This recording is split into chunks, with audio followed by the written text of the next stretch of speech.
레위기 27장. 여호와께서 모세에게 말씀하여 이르시되 이스라엘 자손에게 말하여 이르라.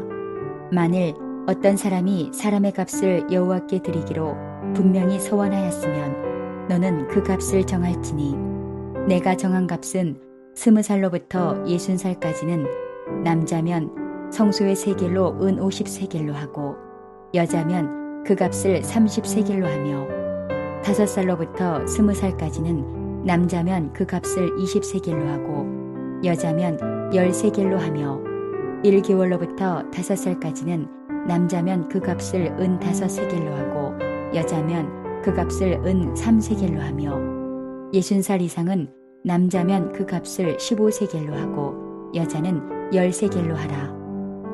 그러나 서원자가 가난하여 내가 정한 값을 감당하지 못하겠으면 그를 제사장 앞으로 데리고 갈 것이요 제사장은 그 값을 정하되 그 서원자의 형편대로 값을 정할지니라.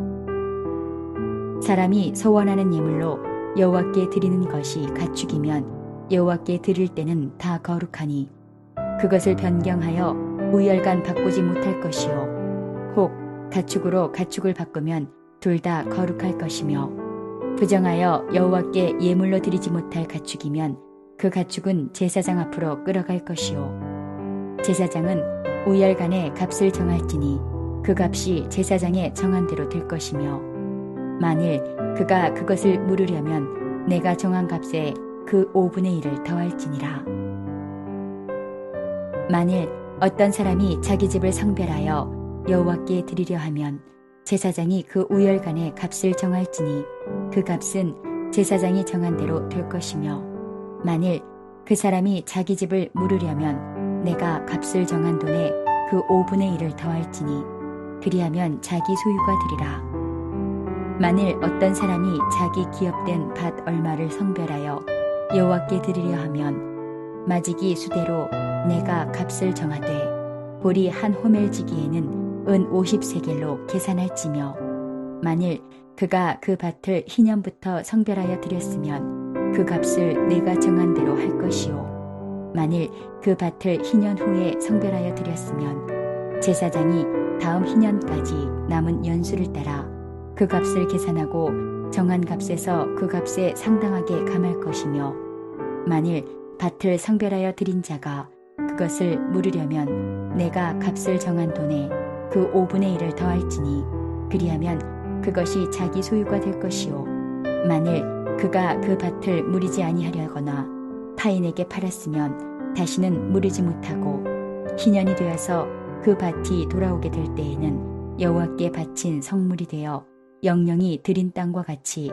제사장의 기업이 될 것이며 만일 사람에게 샀고 자기 기업이 아닌 밭을 여호와께 성별하여 드렸으면 너는 값을 정하고 제사장은 그를 위하여 희년까지 계산하고 그는 내가 값을 정한 돈을 그날에 여호와께 드려 성물로 삼을지며 그가 판 밭은 희년에 그 판 사람 곧 그 땅의 원주인에게로 되돌아갈지니라. 또 내가 정한 모든 값은 성소의 세겔로 하되 20게라를 한 세겔로 할지니라. 오직 가축 중에 처음 난 것은 여호와께 드릴 첫 것이라. 소나 양은 여호와의 것이니 누구든지 그것으로는 성별하여 드리지 못할 것이며 만일 부정한 짐승이면 내가 정한 값에 그 5분의 1을 더하여 물을 것이요 만일 물이지 아니하려면 내가 정한 값대로 팔지니라.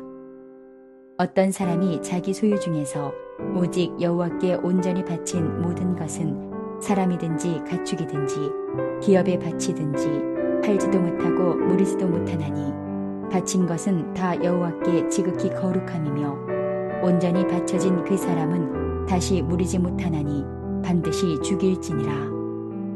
그리고 그 땅의 10분의 1 곧 그 땅의 곡식이나 나무의 열매는 그 10분의 1은 여호와의 것이니 여호와의 성물이라. 또 만일 어떤 사람이 그의 11조를 물으려면 그것에 5분의 1을 더할 것이요 모든 소나 양의 11조는 목자의 지팡이 아래로 통과하는 것에 10번째 것마다 여호와의 성물이 되리라. 그 우열을 가리거나 바꾸거나 하지 말라. 바꾸면 둘 다 거룩하리니 무리지 못하리라. 이것은 여호와께서 시내 산에서 이스라엘 자손을 위하여 모세에게 명령하신 계명이니라. 안녕하세요. 오늘은 서원 어떻게 지킬 것인가 라는 제목으로 함께 말씀을 나누고자 합니다. 오늘 본문을 보면 서원에 대한 주제에 대해서 말씀하고 있습니다. 쉽게 말하면 하나님께서 주신 은혜가 많은데 어떻게 보답할 수 있습니까? 질문하다가 이렇게 보답하겠습니다. 이렇게 제 마음과 헌신을 드리겠습니다. 라고 고백하는 것이지요. 이렇게 보면 서원은 건강한 그리스도인에게 나타나는 모습입니다. 받은 은혜가 많고 받은 사랑이 많기에 서원을 하는 것이지요. 마치 한나처럼 절박한 상황에 기도하여 응답받은 이후에 하나님 앞에 서원을 갚는 것입니다. 기도하는 사람이 응답을 경험하고 그 응답에 감사할 수 있습니다. 말씀을 들으면서 그 은혜를 깨닫고 감사하여 주님 앞에 보답하는 것이지요. 오늘 본문을 보면은 한나처럼 서원을 그대로 잘 지키는 사람이 있는가 하면 문제가 해결하고 되고 나니 마음이 전과 같지 않은 겁니다. 그런 사람들에 대해서 어떤 방법으로 그 서원을 갚아야 하는지 이 부분을 말해주고 있습니다. 그 방법은 쉬운 방법이 아니라 다른 방법입니다. 어떻게 보면 좀 어려운 방법이지요. 하나님 앞에 서운하는 부분은 감사한 일이지만 신중해야 한다는 것입니다. 어떤 경우가 있습니까? 하나님의 성전에서 헌신하겠습니다. 몸으로 헌신하겠습니다. 이렇게 고백했지만 상황이 여의치 않을 때 헌금으로 대신하라고 말씀하고 있습니다. 2절을 보면 이스라엘 자손에게 말하여 이르라. 만일 어떤 사람이 사람의 값을 여호와께 드리기로 분명히 서원하였으면 너는 그 값을 정할지니. 어떤 경우가 있습니까? 어떤 사람이 하나님께 만약 소를 드리기로 그렇게 서원하였습니다. 그런데 마음이 바뀌어서 양과 염소로 드리려고 합니다. 이럴 때는 어떻게 해야 될까요? 소도 드려야 하고 양과 염소도 바쳐야 합니다. 10절을 보면 이렇게 말씀합니다. 그것을 변경하여 우열간 바꾸지 못할 것이요 혹 가축으로 가축을 바꾸면 둘 다 거룩할 것이며. 어떤 경우가 있습니까? 어떤 사람이 집을 하나님 앞에 바치겠다고 서원하였습니다. 그런데 그 집에 계속 살고 싶은 것이지요. 이럴 때는 어떻게 해야 합니까? 15절을 보면 이렇게 말씀합니다.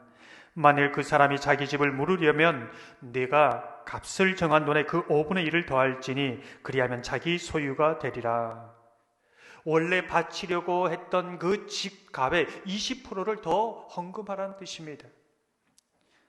그래야 자신의 소유로 살게 했습니다. 그리고 드린 집에 대해서 제사장이 드린 자와 관계없이 하나님의 일에 그렇게 사용하도록 되어 있는 것이지요. 어떤 경우가 있습니까? 어떤 사람이 밭을 서원하여 바쳤습니다. 다시 돌려받고 싶습니다. 그럴 때는 어떻게 해야 할까요? 뿐만 아니라 바친 자가 그 밭을 하나님 앞에 드렸는데 그 밭을 팔아버린 겁니다. 이럴 때는 어떻게 해야 되는가? 20절, 21절을 보면 이렇게 말씀합니다. 만일 그가 그 밭을 무르지 아니하려거나 타인에게 팔았으면 다시는 무르지 못하고 희년이 되어서 그 밭이 돌아오게 될 때에는 여호와께 바친 성물이 되어 영영이 드린 땅과 같이 제사장의 기업이 될 것이며. 드렸지만 자기 소유로 하고 싶으면 희년에 돌려받을 것을 계산해서 그 값을 정하여 드리면 됩니다. 하지만 하나님께 바친 밭을 팔았을 때는 어떻게 하는가?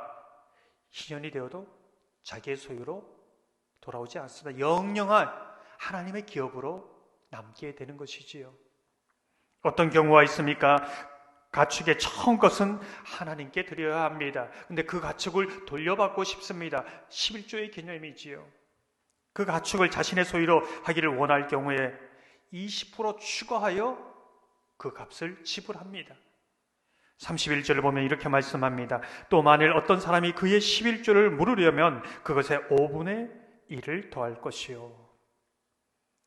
서원은 하나님의 주신 은혜가 너무나 커서 그 은혜를 보답하고자 하는 아름다운 마음입니다.